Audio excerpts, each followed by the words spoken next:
세상을 살아가는 데에는 두 가지 삶의 방식이 있습니다. 하나는 하나님 없이 살아가는 것이고 다른 하나는 하나님을 믿는 믿음으로 살아가는 것입니다. 시편 1편은 이 두 가지 삶의 방식에 관한 노래로 우리가 이 세상을 어떻게 살아가야 하는지 잘 보여주고 있습니다. 하나님 없이 사는 삶을 시편 기자는 악인들의 꾀를 따르는 삶, 죄인들의 길에 서는 삶, 오만한 자들의 자리에 앉는 삶이라고 표현합니다. 하나님 없이 사는 것은 악이고 죄이고 오만한 것입니다.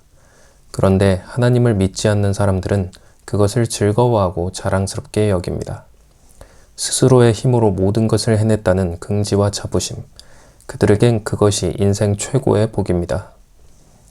그러나 그렇게 하나님 없이 스스로의 힘으로 살아가는 사람들은 바람에 나는 겨와 같습니다. 겨는 너무나도 가벼운 존재입니다. 그래서 바람이 살짝만 불어도 저만치 날아가 버리곤 하지요. 악인들, 죄인들, 오만한 자들은 그렇게 바람에 나는 겨처럼 가볍습니다. 그래서 주님께서 심판이라는 바람을 일으키실 때 견뎌내지 못하고 저 멀리 나가 떨어지고 맙니다. 이것을 시편 기자는 의인들의 모임에 들지 못하고 멸망하게 되는 것으로 그리고 있습니다. 하나님 없이 사는 사람들은 비록 이 세상에서 잘 나가고 성공하는 것처럼 보여도 그 끝은 멸망이며 지옥입니다. 의인들이 하나님과 함께 영원히 살 때 그들은 거기 있을 수가 없습니다. 바깥 차가운 곳에서 슬피 울며 이를 갈고 있게 되는 것이죠. 우리는 하나님 없이 살고 싶어 하지 않는 사람들입니다. 우리는 하나님 없이는 살 수 없는 사람들입니다. 우리는 하나님을 믿는 믿음으로 사는 사람들입니다. 우리는 그렇게 믿음으로만 살아가고 싶어 하는 사람들입니다. 그런데 과연 하나님을 믿는 믿음으로 사는 삶은 구체적으로 어떤 모습의 삶을 말하는 것일까요? 시편 기자는 그 삶을 여호와의 율법을 즐거워하여 그 율법을 주야로 묵상하는 삶이라고 말하고 있습니다. 바꿔 말하면 하나님의 말씀을 좋아하고 그 말씀을 끊임없이 읽고 생각하고 마음에 새기는 삶이 바로 하나님을 믿는 믿음으로 사는 삶입니다. 이렇게 하나님의 말씀을 좋아해서 말씀을 묵상하고 날마다 그 말씀대로 살려고 애쓰는 사람들은 어떻게 될까요? 본문에는 시냇가에 심은 나무가 철을 따라 열매를 맺고 잎사귀가 마르지 않는 것처럼 형통하게 된다고 나와 있습니다. 예수님께서 하나님 나라에 대해 말씀하실 때 30배, 60배, 100배의 열매를 맺는다는 이야기를 하신 적이 있습니다. 또 처음에는 씨앗 하나에 불과하지만 나중에는 자라 잎이 무성하게 되어 쉴만한 나무가 된다는 이야기도 하신 적이 있죠. 바로 그렇게 열매가 가득한 모습, 잎사귀가 마르지 않는 모습이 말씀대로 사는 사람들의 모습입니다. 그리고 시편 기자는 그러한 삶을 형통한 삶이라고 적고 있습니다. 형통이라고 하면 일반적으로 물질적 축복이나 세상에서의 성공을 떠올리곤 하는데요.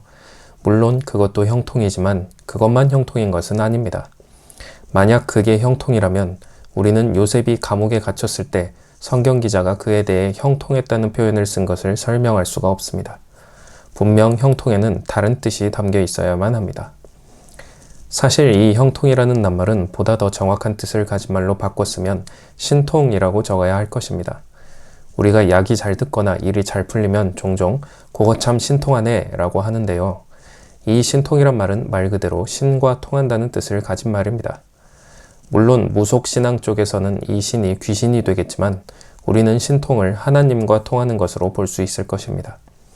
요셉은 하나님과 통하는 삶을 살게 되었던 것이고 이를 볼 때 우리는 그가 하나님께서 함께 하시는 복을 누렸다는 사실을 알 수가 있습니다.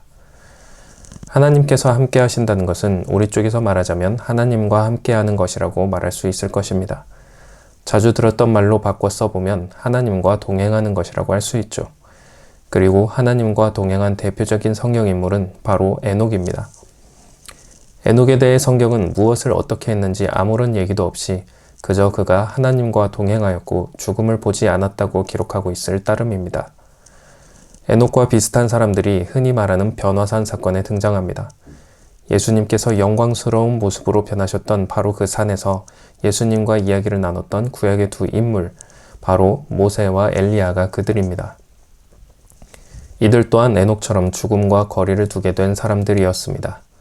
모세는 비록 장사되었다는 기록이 있긴 하지만 그래도 그가 어디에 묻혔는지 지금까지 아는 사람이 없다는 말이 더 붙여졌고 엘리야는 아예 에녹처럼 하늘로 올라가 버렸죠. 이들은 그렇게 삶의 끝자락만 에녹과 닮은 게 아니라 삶의 과정 또한 닮았습니다. 모세는 하나님과 대면하여 아는 자라고 기록된 사람입니다. 하나님과 마주 앉아서 함께 이야기를 나눌 정도로 하나님과 함께 했던 사람이었죠. 엘리야는 부패한 당시의 이스라엘을 개혁하려 애쓴 사람으로서 하늘의 불을 통해 하나님께서 살아계심을 증거하고 바알 아세라 선지자들과 맞서 싸운 사람이었습니다. 철저하게 하나님 편에 서 있었고 하나님께서도 그와 함께 하셨던 것이죠. 그렇게 그들은 하나님과 함께하는 삶을 살았고 그래서 하나님께 인정을 받았습니다. 예수님께서 이 두 사람과 이야기를 나누신 것은 물론 율법과 선지자를 대표하는 인물들이기 때문이기도 했지만 그들의 삶이 하나님께 인정받을 만한 삶이었기 때문이기도 할 것입니다. 오늘 본문에서 시편 기자는 마지막을 이렇게 장식하고 있습니다. 무릇 의인들의 길은 여호와께서 인정하시나 악인들의 길은 망하리로다. 어떤 삶을 살고 싶으십니까? 하나님 없이 내 힘으로 열심히 일해서 이 땅에서 잘 먹고 잘 사는 삶을 살고 싶으십니까? 그렇게 살면 여기서는 참 편하고 좋을 것입니다. 모두가 다 나를 부러워할 테니까요. 하지만 그 끝은 분명합니다. 멸망입니다. 지옥입니다. 하나님 없이 살았으니 하나님 없는 곳에서 살아야 할 것입니다. 이 자리에 계신 분들은 그렇게 살고 싶지 않으실 것이라고 믿습니다. 하나님의 말씀을 즐거워하며 그 말씀을 묵상하며 사는 삶, 하나님과 함께하고 하나님께서 함께하시는 삶, 그런 삶을 산다면 비록 우리가 이 땅에서는 실패하고 좌절하고 낙심하고 힘들고 어렵고 아프고 슬프게 살아간다 하더라도 하나님께서 그 삶을 인정해 주실 것입니다. 내 인생 최고의 복, 그것은 바로 하나님의 말씀이 내 가슴에 새겨지는 것, 하나님께서 나와 함께 해주시는 것, 하나님께서 내 삶을 있는 그대로 인정해 주시는 것, 바로 그것이 아닐까요? 어떤 어려움이 있어도 어떤 아픔이 있어도 이 가장 커다란 복을 꼭 붙잡고 누리며 살아가시는 여러분들이 되시기를 바랍니다.